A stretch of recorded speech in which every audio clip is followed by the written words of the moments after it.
Hi, and welcome to the latest edition of the HR Book Club, where we review the books on the HR summer reading list for 2023.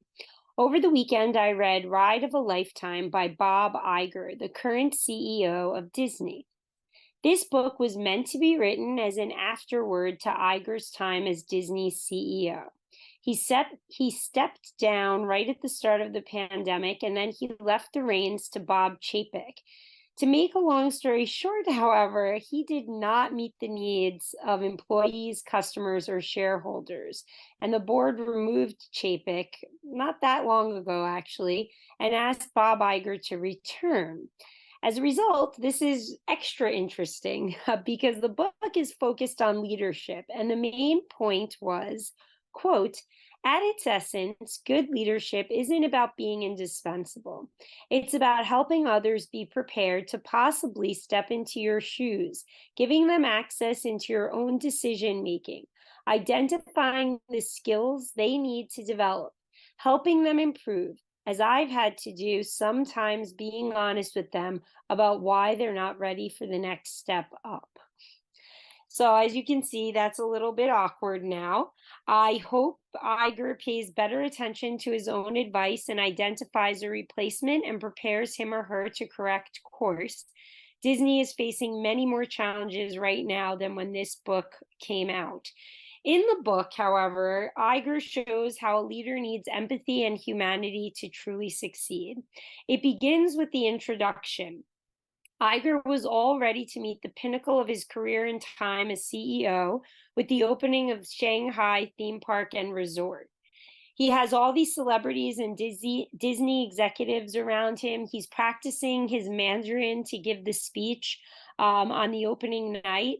And at that time, they learn that a gunman has just shot down people at the Pulse nightclub in Orlando, where Disney has an overwhelming presence and a gigantic workforce. People who work part-time for the club have been shot, work part-time for Disney rather, have been shot at the club, and the family of some cast members are also among the injured, and at least one, in one case, among the dead. They learn of a second tragedy in Walt Disney World this same time. This time was actually right on the grounds at the Grand Floridian Resort at Walt Disney World. And a 2-year-old boy had been attacked and eaten by an alligator while his father tried to save him, and other families who were outside saw the whole thing. It was so horrible and tragic that Iger wanted to be apprised as new information came in about both of these events.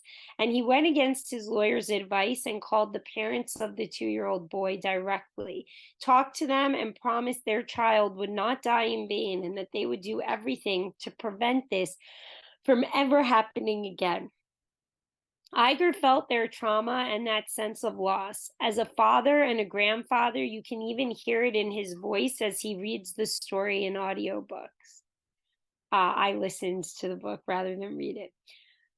You need these emotions in a leader. Iger is grounded, and I appreciated that. He talked about his humble upbringing and what that meant to him, but he was still somewhat guarded and sugar-coated some things, particularly business politics as it was depicted in the book Disney War. I tend to side with the book because it was written by a journalist who could be more objective, probably, than Bob Iger. Still, he gave insider scoop on big deals, including those with Marvel, Lucasfilm of Star Wars fame, Steve Jobs and Pixar, and Rupert Murdoch and 20th Century Fox. It was really heartwarming, his information about Steve Jobs, how their friendship grew from a business deal, and what he thought Jobs would think about both Pixar and some of the other moves that Disney has made in the years since he passed away. I feel like the book, however, needs a sequel. Iger must explain where he went wrong and how to fix things now that Chapek had to leave and he's back. Maybe a journalist should write this next one too in Disney War style. Until then, I hope Iger takes his own advice and pumps up the creativity that Disney is known for in both Imagineering and animation. Go back to the Disney roots, so to speak. And I hope all of you stay tuned for the next HR Book Club and all the HR Exchange Network events that are coming up. See you next time. Bye bye.